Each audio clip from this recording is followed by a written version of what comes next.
In a country where I knew 3 words and no streets. My own daughter climbed into a cab with our passports and left me on the curb. I didn't beg. I breathed, found the consulate, and came home with my dignity intact. Once back. I moved as quietly as prayer, documents in order, locks reset, a boundary drawn in ink she never expected. When she finally returned, the home and the mother she thought she controlled were no longer the same, and that was only the beginning. Before I continue the story, please subscribe to the channel and leave a comment letting me know where you're watching from. It was drizzling when I reached the condo, my grocery bags damp against my palms. I had barely raised the key to the lock when the door swung open. Aileen stood there, bright smile fixed, camera ready. "Welcome to our home," she said. "Our home." The phrase hung in the air like the smell of her new candle. Vanilla and something synthetic. I stepped inside, careful not to drip water on the freshly polished floors. My shoes squeaked. Hers didn't. They were already lined up neatly on the rack by the entryway, next to Joranne's sneakers. Mine had been moved to the bottom shelf. I looked around the living room. The armchair I used to sit in faced a different direction now, toward the patio, away from the TV. My framed photo of Joranne at graduation had been replaced with a glossy print from their wedding, both of them looking straight ahead, perfect. The couch had new cushions, her favorite shade of coral. The air smelled like eucalyptus and ownership. She chatted as she moved around, talking about the new curtains and how she'd finally made it feel like home. I nodded, but my stomach turned with the quiet realization that home no longer meant the same thing. In the kitchen, she poured tea into my favorite mug, blue ceramic chipped at the handle, and handed it to me. "Here you go," she said. Our mug. I looked down at it. The chip was still there, the one Joranne made when he dropped it years ago. She didn't notice my hesitation, already turning toward the pantry, humming. I took a sip and said nothing. Silence has always been my defense. Later. I offered to take out the recycling. The drizzle had thickened to mist. When I opened the bin lid, something caught my eye. An old embroidered box, half crushed beside the trash. The initials M+H stitched in fading gold thread. My late husband's. The box I'd kept since his last Christmas. I bent down, brushed off the raindrops, and stared at it. She'd thrown it out, probably thinking it was junk. Decades of memory, tossed between cardboard and bottles. My throat tightened, but I said nothing. I placed it back on the porch table, out of the rain. From the balcony above, I heard her voice, bright, rehearsed. She was filming one of her condo makeover vlogs, holding her phone high, angling the lens toward the yard. My car appeared briefly in the frame. She laughed about spring cleaning. I stood below, invisible in my own story. "Hey, Maura!" Travis, my neighbor, called from across the lot. "Feels different around here, huh?" I forced a smile. "Just a little rearranging." He nodded slowly, sensing more than I said. "Well, if you need help with anything, you know where I am." Back inside, I unpacked my groceries alone. The candle flickered on the counter, filling the room with a sweetness that felt false. That night, the rain returned, tapping against the balcony railing like a metronome. I sat at the table with my ledger pad and pen. My handwriting looked steadier than I felt. "Start saving receipts," I wrote, then underlined it twice. Control, after all, begins quietly. The morning after Aileen's welcome to our home, I found her at the kitchen counter scrolling her phone. Steam rose from her mug, curling like a question. "Maura," she said lightly, "would you mind coming with me to the cafe this morning? There's just a quick form that needs your signature. Something for our insurance. A routine medical consent." Her tone was so casual it almost sounded kind. I hesitated for a beat, then nodded. I'd spent my career reading numbers, not motives, at the cafe. She waved to a man sitting near the window. "This is Harlan," she said. "He's the notary." Papers were already clipped together, dated neatly. Harlan smiled without meeting my eyes. Aileen chatted about her wellness blog and the brand partnership she was signing with. I only half listened. She pointed to the signature line. "It's just standard stuff," she said. I signed. She handed Harlan a folded stack of bills. He slipped the folder into his briefcase, already standing to leave. "No copy?" I asked softly. "Oh, they'll email it," Aileen replied, waving her hand as if the question were quaint.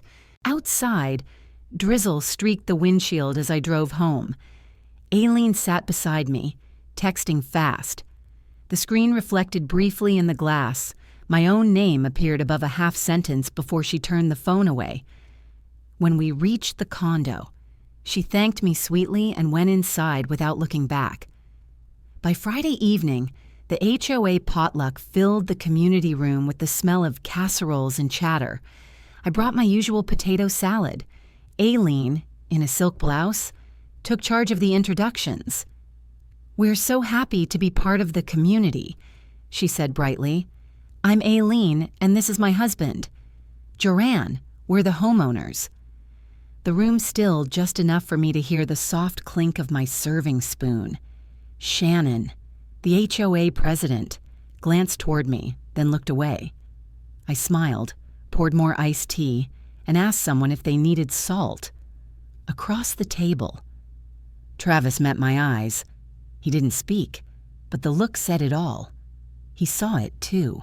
The quiet rewriting of my place, happening in plain sight.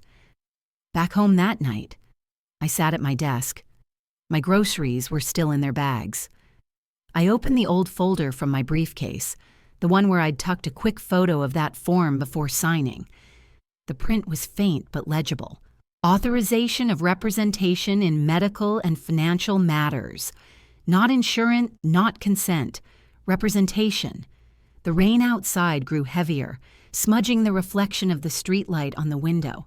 I stared at the paper until the words blurred into something colder than shock. Then I reached for a pen and wrote a single line across the top of a new notepad. "Read everything." Twice. "Before bed," I whispered to myself. "Everything she asks me to sign. I'll read twice." Control doesn't start loud. It starts on paper.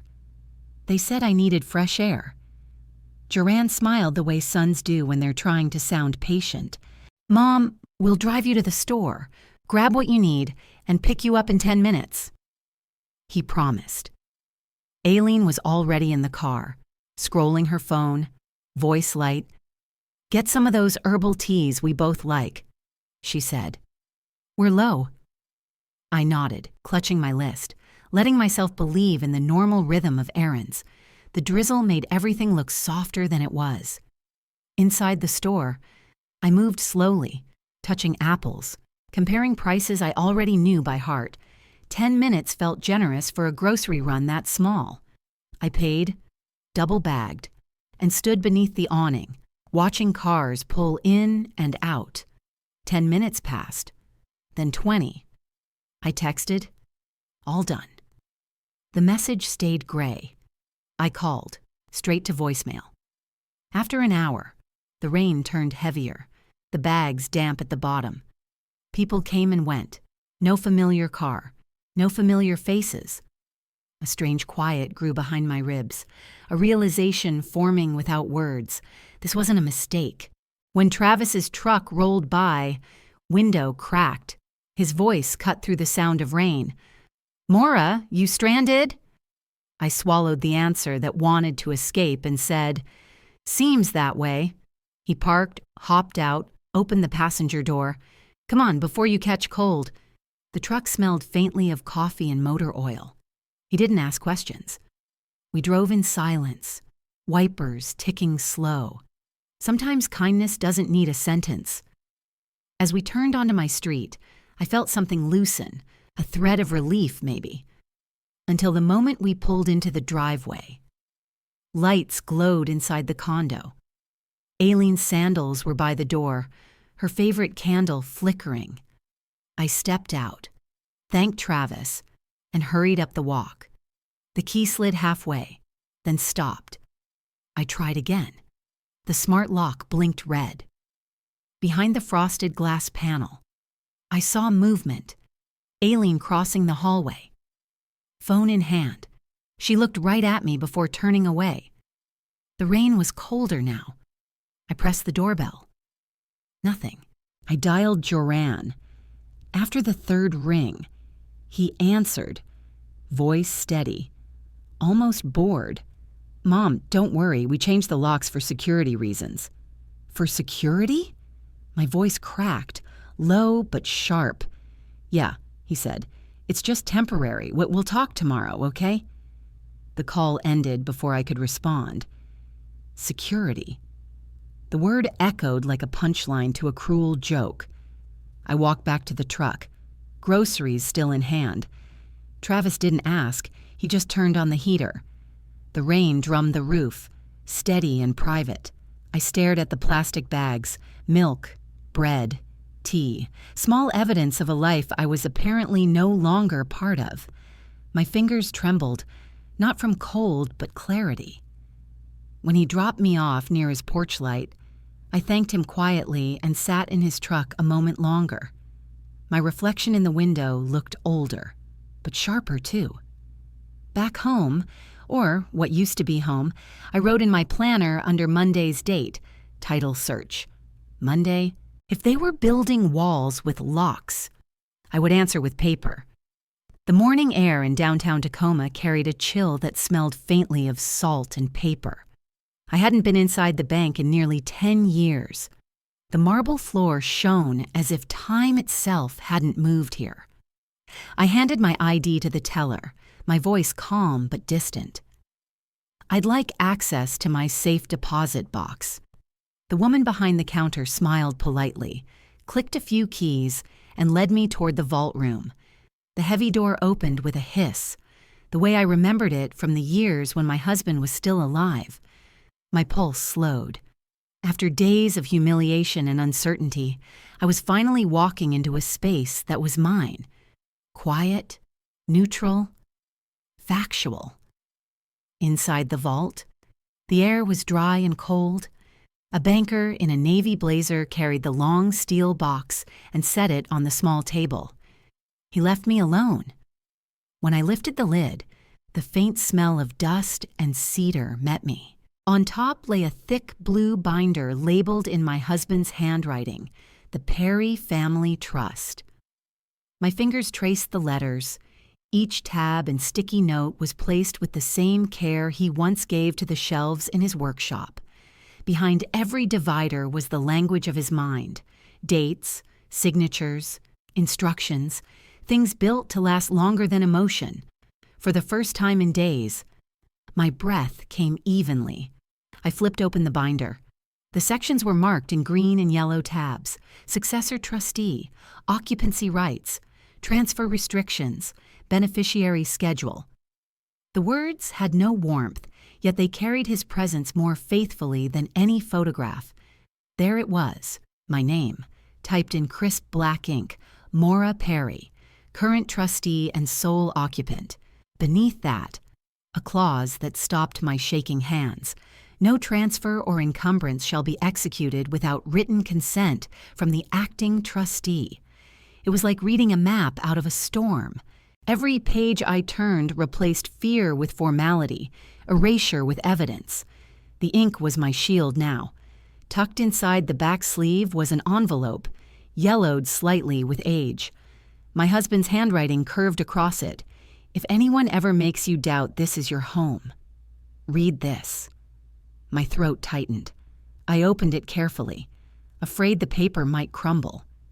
His words were brief, plain, and unmistakably him. "Maura, I know how you worry.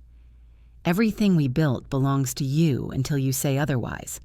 Don't let anyone convince you you're a guest in your own life. Trust your numbers and your instincts. Love, Will. I pressed the letter to my chest. The sound of the vault door echoed faintly, but I wasn't afraid of it closing anymore. When I finished reading, I photocopied the trust's key pages, the summary, the trustee designation, and the occupancy clause. The copy slid into a new manila folder labeled in red ink, Immediate Actions. Underneath, I made a checklist. Contact title company. Notify HOA in writing. Schedule attorney consult. Replace locks under trustee authority. Each line felt like a brick laid in fresh foundation. By dusk, I was home again, my kitchen lamp casting a golden pool of light over the documents. I spread them out, color-coded the tabs, and drafted a simple email template per Section 4C of the Perry Family Trust. I am the acting trustee and sole authorized occupant. Please update your records accordingly. The words looked strong on the screen. No anger, no pleading, just structure. When I finished, I slipped my husband's letter back into its sleeve, sealed the binder, and rested my hands on the cover. For the first time in weeks, the silence in the house didn't feel like exile. It felt like authority. Wednesday morning. A soft mist clung to the glass of my condo door. There, taped just below the peephole, was a printed notice on fake HOA letterhead. Maintenance entry notice, lock upgrade scheduled for safety. It was signed in Aileen's sweeping penmanship. My first reaction wasn't anger, it was disbelief. My name appeared nowhere, though the handwriting had that smug certainty only she carried. I traced the words with my thumb, the paper trembling slightly between my fingers. Safety, it said. Whose safety? Certainly not mine. I folded the page neatly and slid it into my purse. For years, I'd balanced ledgers to the penny. This was no different. Fraud always starts with confidence, ink masquerading as authority. I felt irritation simmer, but I steadied my breath. If she wanted paperwork, she'd get it back, just notarized and in triplicate. I drove downtown to my attorney's office. The sky was pale gray, streaked like old marble. Chandra met me at reception, calm and composed as ever. I handed her the notice without a word. She read it once, then again, her brow lifting. Only the trustee can authorize property modifications, she said, her tone flat but sharp. This signature isn't yours, and this letterhead isn't theirs. That's a forged HOA document. Her words settled in my chest like weights of clarity. Chandra leaned forward. Keep this. Make copies. Do nothing impulsive. The next step is restoration under your authority. I nodded. The same quiet rhythm I used when reconciling numbers at work. Confirm, document, act. Relief flickered behind my stern expression. Righteous anger has its own strange calm. By noon, I met a licensed locksmith in front of the condo, a square man in a navy jacket. He checked my ID twice. His manner professional, but kind. So, you're the trustee? Got the trust papers? I handed him the certified page from the binder. He studied the clause, then smiled slightly. All right, ma'am. Let's put things back how they belong. The sound of metal turning was almost musical. He removed the sleek black smart lock, Aileen's proud gadget, and replaced it with the mechanical brass lock I'd chosen years ago. It clicked cleanly, obedient to my key once more. I thanked him, signed his receipt, and took a quiet photograph. Lock, key, document, timestamp. This was how truth should look, orderly, dated, and verifiable. Evening descended with drizzle. I sat at my desk, sorting receipts. When my phone buzzed, a message from Travis read, "You should see what she just posted."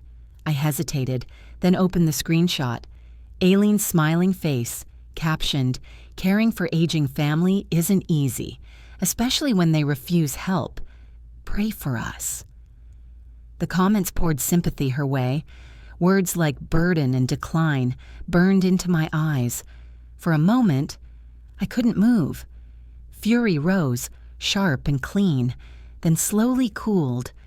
My husband used to say, "Don't answer lies with noise, answer them with proof." So I began gathering proof. I photographed the fake HOA notice, the locksmith invoice, and the trust's occupancy clause. I labeled each file carefully in a folder named Proof A. My hand steadied as the digital folder filled, each image a quiet rebuttal, each pixel a line drawn in permanence. Later that night, I made tea and opened her post again, scrolling through the pitying comments. None of them knew the truth. None of them needed to, at least not yet. Truth doesn't expire. It waits for the right audience. I sipped slowly, letting the steam rise into the lamplight, and felt the faintest trace of peace. When I finished, I opened my email. The HOA board's address was already typed. I wrote, "Request for verification of recent unauthorized alterations under my property's title, documentation attached."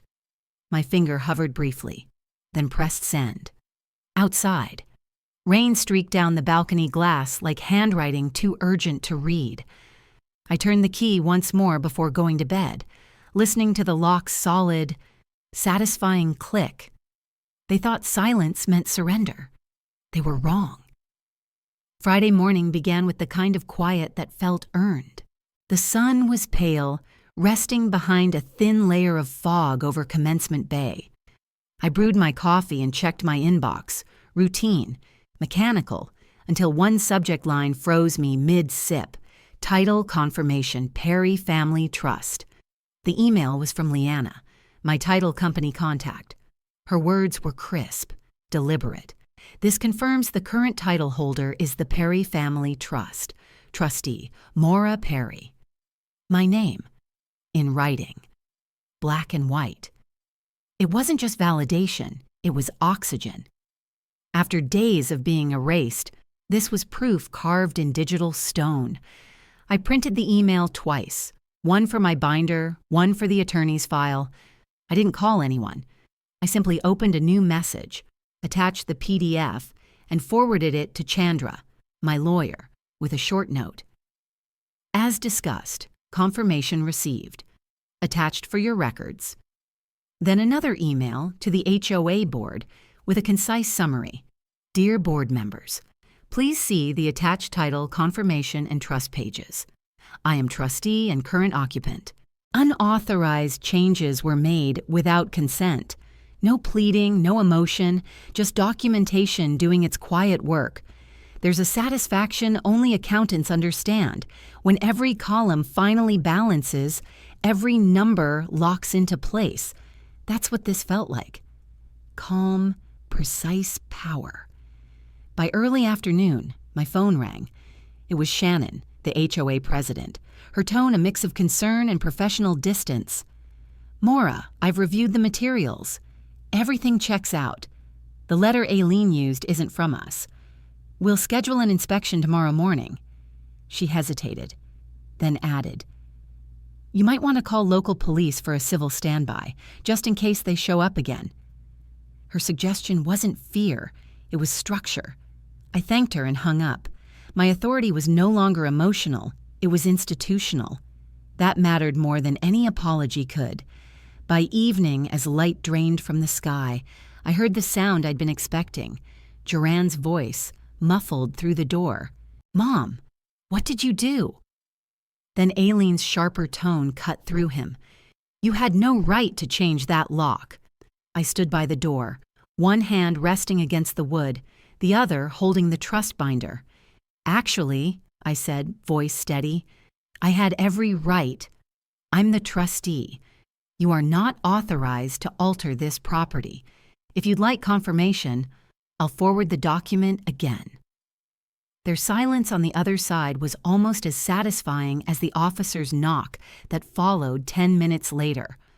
Officer Marin was professional, her rain jacket still dripping as she stepped inside the hallway. "Ma'am, we received a call about a domestic property dispute." I nodded, calm, and offered the printed title email, my ID, and the trust clause showing my authority. This is the property in question. I'm the legal trustee and occupant. The others are attempting unauthorized entry.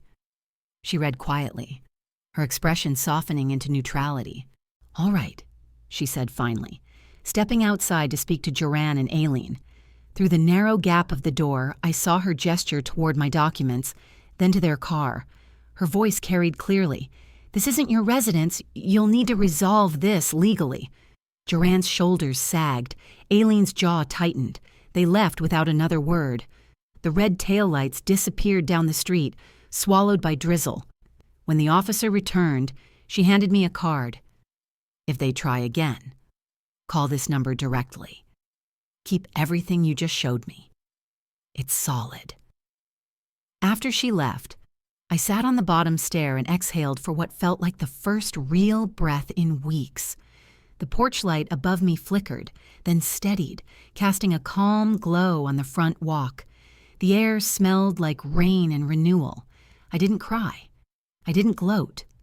I just watched the steam rise from the cup of tea cooling beside me, the same way I used to watch spreadsheets populate with truth. Facts have a quiet beauty. They hold up even when love collapses. As the clock neared midnight, I whispered to myself, now they'll try something else. Not fear, just recognition. The next battle wouldn't be about locks or letters. It would be about reputation, and I was already building the file for that, too.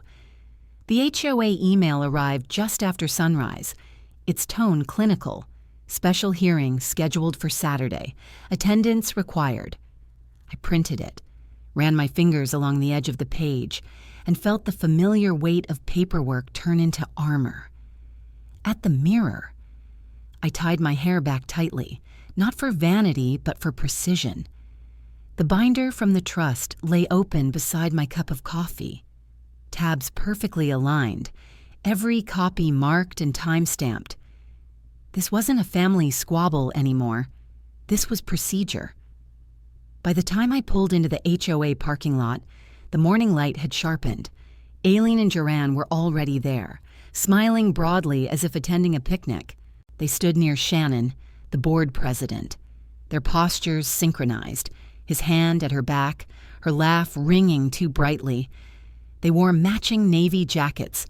Their confidence radiated, fueled by an audience. I paused at the curb, watching them greet each neighbor by name, pretending I was invisible. I had never realized how performative cruelty could look in daylight. Inside the meeting room, the air smelled of coffee and toner. Aileen began before the board even called the session to order.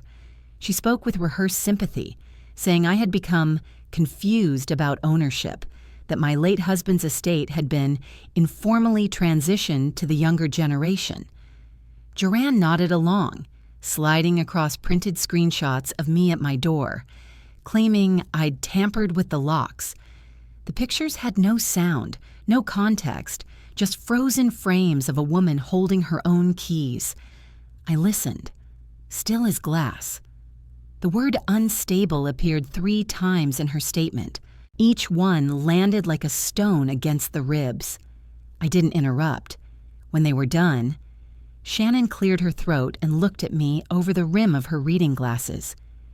"Mrs. Perry," she said, "you may respond." I stood slowly, placed my binder on the table, and opened it to the trustee page. "I'll be brief," I said. "This is the recorded trust document filed with Pierce County. It states that no property modification or transfer is valid without my written consent." I slid forward the locksmith receipt, the title confirmation email, and the bank statements showing payments I'd made for renovations Aileen had taken credit for. "I'm not confused," I added. "I'm meticulous." The room fell quiet. The fluorescent lights hummed overhead. Aileen shifted, her composure cracking slightly. She muttered, "She's twisting it." That's when the door opened. My attorney, Chandra, walked in, calm, unhurried, holding a small USB drive. "Apologies for the delay," she said. "We obtained security footage from the building manager." She plugged it into the projector. The video played. Aileen at my door, removing the old lock, typing a code, replacing it with a smart system. Time-stamped, dated, clear. The sound of her own voice filled the room. Finally, this place will look the way I want. Gasps broke out. Shannon's pen slipped from her hand. One of the board members looked away. Aileen's smile froze, a half-formed denial caught behind her teeth. Chandra turned off the projector and folded her hands. "There is your context," she said. The vote was brief. The HOA formally reinstated my access, revoked Aileen's, and issued a note to all residents clarifying ownership under the Perry Family Trust. Shannon read the decision aloud, her tone steady but softer now. Access suspended indefinitely. I nodded once. There was no satisfaction in gloating, only in breathing again. As I left the room, I passed Joranne and Aileen standing near the door. Neither spoke. For a moment, I almost pitied them, the quiet realization that their story had ended not with a confrontation, but with documentation. Outside, the air smelled of rain and something clean, like iron and honesty. I sat in my car, exhaling for what felt like the first time in weeks. My phone buzzed. A message from Joranne appeared on the screen. "You made a big mistake. Mom." I looked at the words, then deleted them without reply. Some messages deserve no archive. The phone buzzed before sunrise. At first, I thought it was a weather alert, maybe another wind advisory from the bay. But the screen glowed with notifications, Facebook tags, message requests, and one subject line that made my stomach drop. Maura Perry, HOA meltdown caught on video. I opened it. Someone had taken short clips from the hearing, cropped, captioned, twisted, and uploaded them to a local group called Tacoma Neighbors Unite. In one video, my silence had been turned into confusion, my calm phrased as senility. Aileen's voice narrated over it, "We're doing our best to care for her." Hundreds of comments followed, laughing emojis, whispers disguised as pity. Even Shannon from the HOA had commented a heart emoji beneath the post, perhaps meaning support, but to me it looked like mockery. Scrolling through each name was like peeling off old wallpaper. Underneath it, you saw how fragile the surface had always been.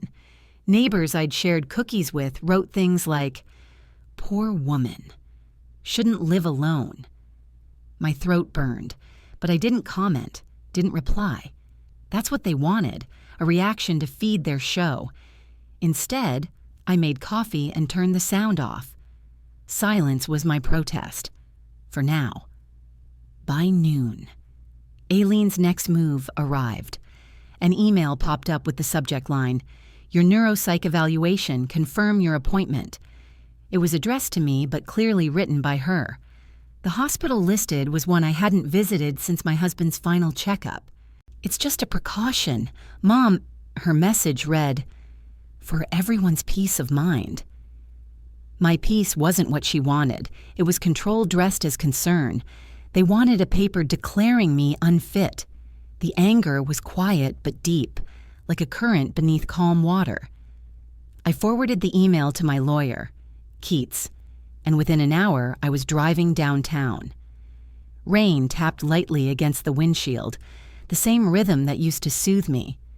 In the cafe near the courthouse, Keats sat with his usual black coffee, sleeves rolled up, laptop open. "They're trying to establish incapacity," he said flatly. "Once that's filed, they can override trustee authority." I nodded, my hand steady around the mug. "Then we'll file first," I replied. He looked up, surprised but approving. "An emergency injunction. We'll need your notarized trust and any digital correspondence from her." The next morning, the courthouse hallway felt colder than I remembered. The emergency hearing was brief but sharp. Aileen's attorney stumbled through pages of unsigned medical consent forms. Judge Marin looked over her glasses and asked, "Was this test ordered by a licensed physician?" Silence. Then she turned to me. "Mrs.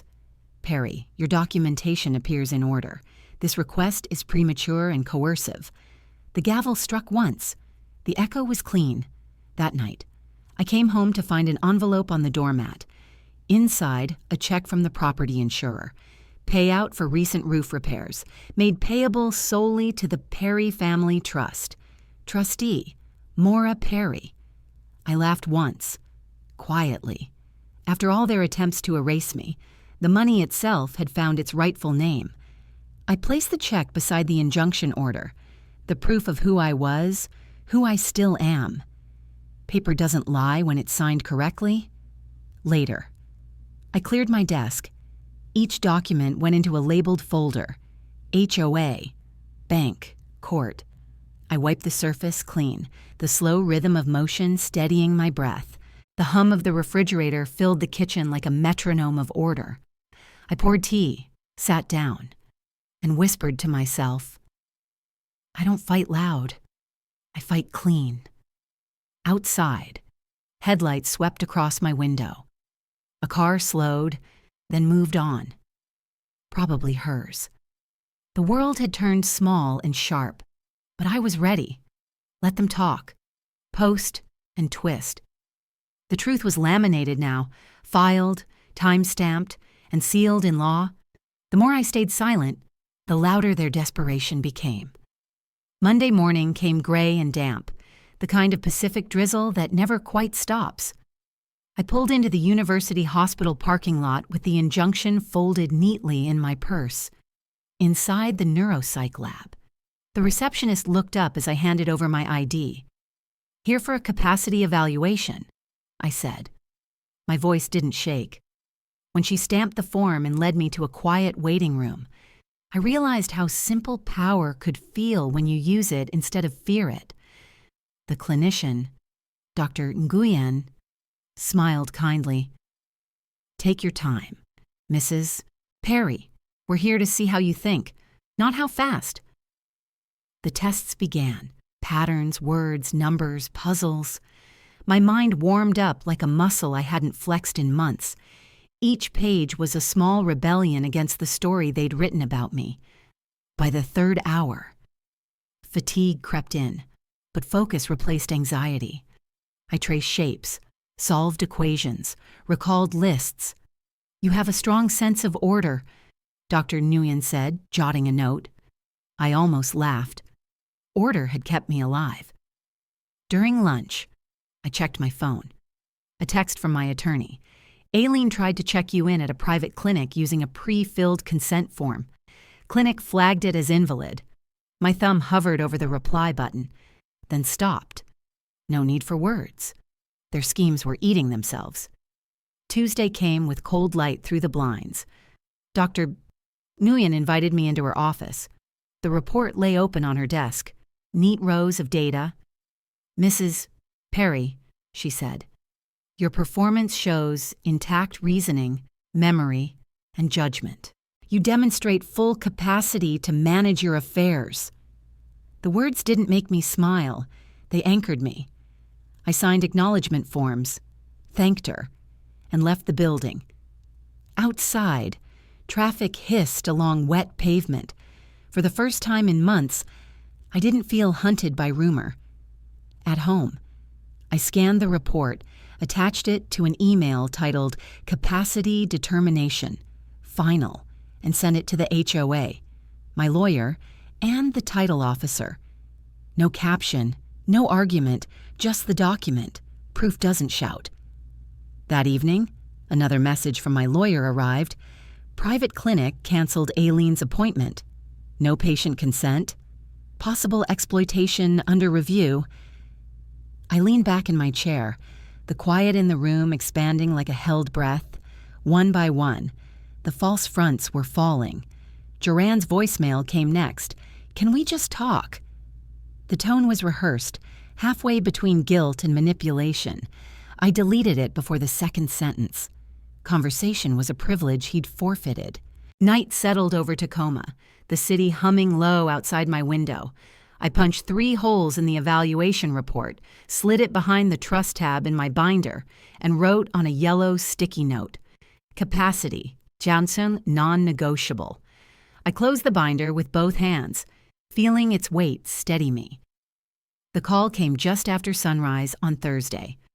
My coffee was still steaming when the voice from the bank's fraud division said, "Mrs. Perry, we've detected wire activity under your son's name, connected to the trust account." I froze, pen halfway to paper. "You mean attempted wire activity?" I said.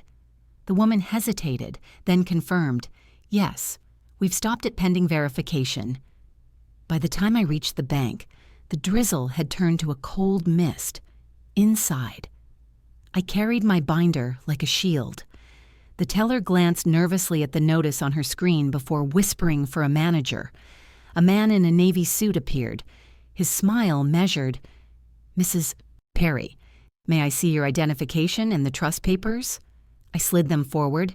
Tabs, seals, signatures, all in order.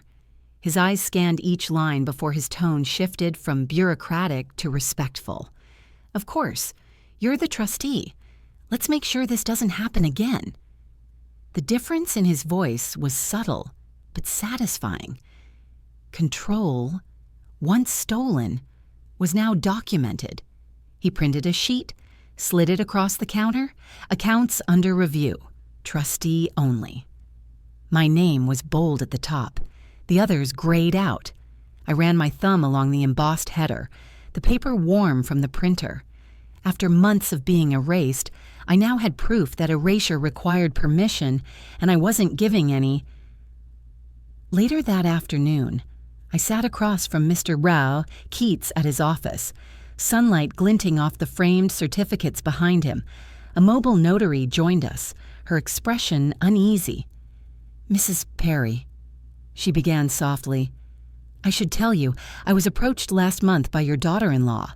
She offered cash to witness your signature on a power of attorney form that wasn't signed."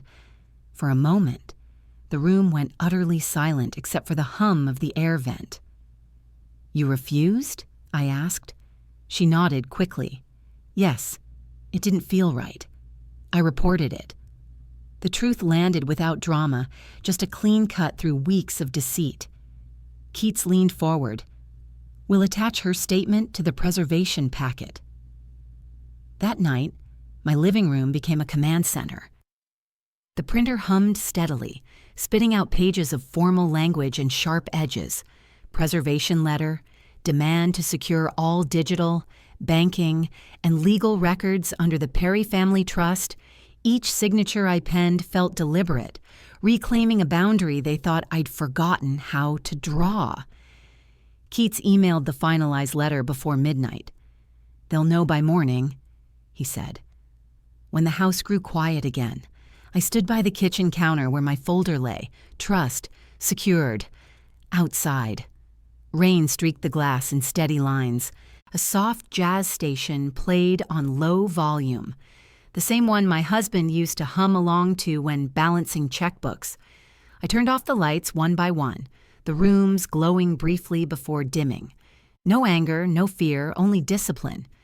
Friday morning, the first email of the day appeared in my inbox. Subject, confirmation of account authority. Message, all linked accounts verified to trustee Maura Perry only. I smiled, small and silent. They thought locking me out would end me. Instead, it proved how much was still mine. Saturday dawn broke gray and hesitant, the kind of light that makes everything look softer than it is. My phone buzzed with a motion alert from the doorbell camera. For a moment, I assumed it was a stray cat. Then I opened the feed. There they were, Aileen and Joran crossing my yard at 2:47 a.m., flashlights in hand, cardboard boxes tucked under their arms. The sight froze me. They moved quickly, whispering, vanishing behind the hedge that led toward my storage shed. Not burglars, my own family, stealing in the dark. I didn't panic. I sat down, my hands flat against the kitchen table, feeling the old wood grain like an anchor. Then I hit download. The file saved with a small chime, and I named it Unauthorized Entry, or 3.21. By noon, the rain had started again, a fine mist that blurred the glass as I reviewed the footage frame by frame. Every detail, the shape of their coats, the glint of the keys, the timestamp, etched itself into my mind. I transferred the file to a flash drive, labeled it neatly, and sealed it in an envelope. There was no trembling this time, only precision, only arithmetic. Sunday morning, a knock startled me. The HOA president, Shannon, stood on the porch holding a white envelope. "We received your footage," she said quietly, "and we had to act." Inside was a formal violation notice citing unauthorized nighttime access. Aileen's full name printed in bold, CC, all residents. It wasn't triumph I felt, it was gravity. The same force that had pulled me down all these months now worked in reverse, pulling truth into the open. For once, I didn't have to speak. The paper did. By afternoon, my phone buzzed again, this time with a message from Laura, a realtor I'd known through church.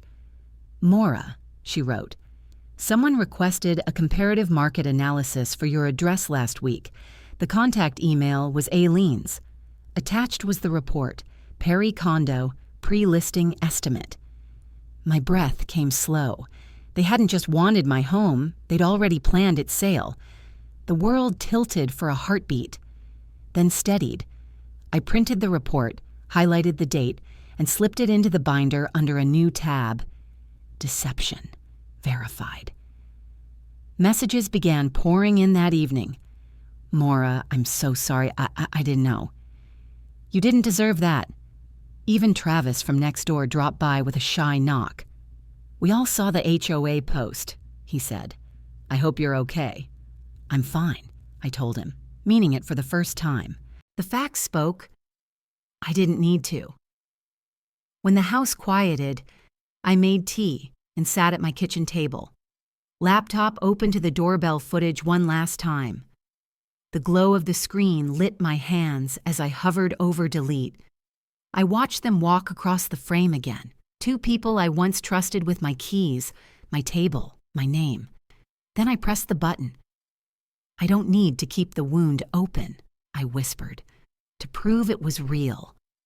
Outside, the drizzle softened to mist. I could smell wet cedar through the screen door. My phone pinged one more time. A court email confirmation. Hearing date set. Motion to finalize trust assets. I leaned back, exhaled, and looked around my quiet, orderly kitchen. Everything they had tried to take, my peace, my competence, my claim, was still here, neatly documented, real in ink and law. They took what they could reach, but they never touched the truth. The courthouse corridor hummed with low conversation and the faint click of elevator doors. Morning light spilled across the polished floor, calm and exact, like the rest of this building. I balanced my binder against my chest, the trust summary, title email, HOA rulings, capacity report, and bank confirmations. The entire road that brought me here, reduced to paper and order. My heart didn't race this time. It beat with purpose, inside the courtroom. The air held that dense quiet that comes before verdicts. Judge Marin looked steady, her expression unreadable. Across the aisle sat Aileen and Joran, their lawyer whispering quickly. When the session opened, he began with soft words about family care and a misunderstanding of paperwork. I didn't speak. My attorney, Mr. Keats, adjusted his glasses and answered with timestamps, policy sections, signatures, a language my son no longer understood. Each clause landed like a calm, measured step. Then came the evidence. The title confirmation naming the trust, my trust, the HOA footage showing Aileen at the keypad, the neuropsych evaluation confirming my full capacity, the bank memo freezing unauthorized transfers. Each document passed hand to hand until they stacked before the judge like a wall of reason. My breathing slowed with every page. I didn't need anger. The facts had finally found their own volume. When Joran took the stand, his voice cracked. Mom was confused, he said, eyes darting between me and the floor.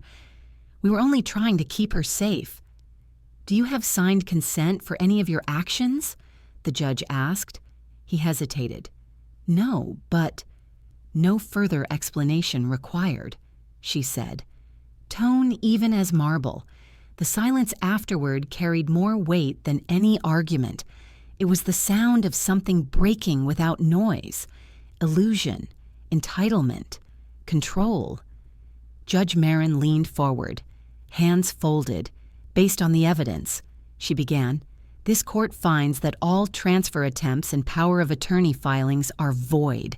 Trustee Maura Perry retains full authority under the Perry Family Trust, she continued, voice firm but not cruel. Restitution is granted for legal costs, locksmith fees, and proven losses, effective immediately. A no-contact order applies within property boundaries. Communications will occur through counsel only. For a long moment, no one moved. The judge's gavel came down like punctuation on months of quiet endurance. I exhaled slowly, my shoulders lowering as if the air had been holding me upright too long. That afternoon, in Mr. Quadakeet's office, I signed the updated estate plan. My son's name appeared once, under former beneficiaries. I drew a careful line through it. In its place, a clause read, upon the trustee's passing, 20% of the property's value shall be directed to the Tacoma Senior Housing Fund. You're turning damage into legacy, Keats said quietly. I smiled. It's what good accounting always does. It balances. By dusk, I was home again. The sky bled gold behind the fir trees as I unlocked my door, and stepped inside. On the sidewalk, Travis lifted a hand. Everything settled? He asked. Everything that matters, I said. Thank you for the ride that night. I haven't forgotten. He nodded, half smiling, and kept walking his dog down the block. Inside. I placed the court ruling atop my binder, and then the letter from my late husband on top of both. The kitchen was quiet except for the hum of the refrigerator and the soft ticking of the clock. I whispered, "This house is more than walls. It's a promise I kept." I walked to the porch, flicked the light off, then on again, not for safety, but choice. The glow spread across the yard like a quiet seal on the story's final page. Some endings don't need applause, only peace that feels earned. When I look back now, I don't see a battle, I see a lesson. Sometimes strength doesn't roar. It signs documents, keeps records, and stands quietly in truth. We live in a country that prizes independence, but independence means little without dignity and self-respect. If my story teaches anything, it's this: never sign away your worth, never apologize for protecting what you've built, and never let silence be mistaken for weakness. I've learned that boundaries are a form of love, not anger. And forgiveness doesn't mean letting people back in, it means walking forward without the weight of them. If this story touched your heart, type 1 in the comments or tell me where you're watching from. I'd love to know how far stories like this can travel. And if you believe in quiet strength, hit subscribe so we can share more true lessons from everyday lives across America.